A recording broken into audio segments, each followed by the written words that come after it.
What is up, YouTube? What is up, Jet Nation? Sean here, back with another episode on the JETS Jet Show. So happy to be back with you guys. And today I'm going to start kind of a new segment of the show where I'm going to kind of do like positional overviews as we kind of get ready to head into training camp and everything like that, and kind of go over the guys that we have on the roster. And just review what we have going forward, and the guys we're going to be looking at in training camp. So today I want to start off with the running backs. So technically we only have 5 on the roster, but that's because Breece Hall didn't sign his contract yet, if I'm not mistaken. At least that's as of what the Jets website has on it as of today. But for argument's sake, obviously we're going to, consider him as part of the roster. So we have 6 running backs. Let's just run down them real quick. Breece Hall, Michael Carter, Tevin Coleman, Ty Johnson, Zonovan Knight, and Michael P. Ryan.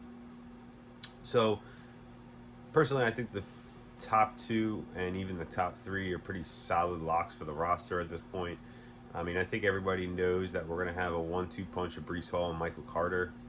And Tevin Coleman's going to be backing them up, and we're going to rotate, probably mostly those first 2 guys. So, I think Breece Hall and Michael Carter are probably going to split the workload 50-50 or close to that.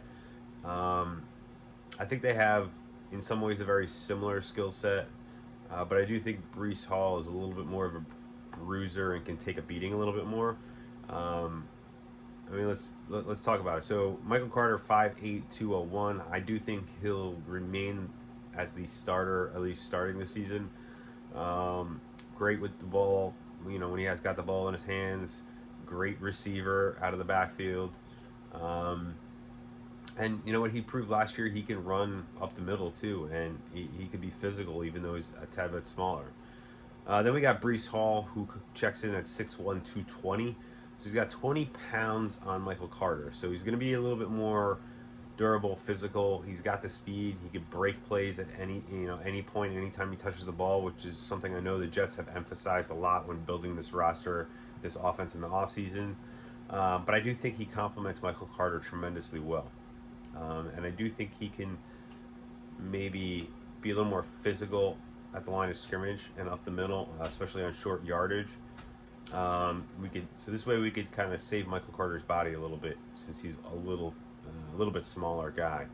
And then like I said, those 2 guys I think are going to be the 1-2 punch, pretty much the workhorse of the running back unit. And I do think we're going to be a really heavy focused run offense. So I do think the fact that we rotate and we're going to be a heavy run offense, having a veteran, solid guy that could step in case somebody's injured or something like that, in Tevin Coleman as our number 3 running back is, extremely important. So any of those top 2 guys go down, Tevin Coleman can step in and take over, 40% of the workload, and really keep a rotation in that running back unit. And I think those 3 guys are pretty solid locks for the roster at this point, unless somebody gets injured. The question is, since we're going to be a heavy run offense, do we keep a 4th running back? I can tell you right now, I have 2 guys that would be competing for that number 4 running back spot. Michael P. Ryan, to me, is probably the first running back cut on this list. I know he hasn't had too much of a chance to show what he can do on the field, but when he has, I haven't seen anything out of him that would give me, any type of excitement for the future, especially coming into year 3 already. So I don't think, we drafted him, then we changed the offensive scheme. I don't think he fits really great in this zone blocking, one cut type offense. So I think he's definitely number 1 guy out of the running back group getting cut. So that leaves us with Ty Johnson and Zonovan Knight, Bam Knight, who is a rookie free agent we picked up, who I think a lot of people are pretty excited about. He looked really great in college. He's 5'10", 209.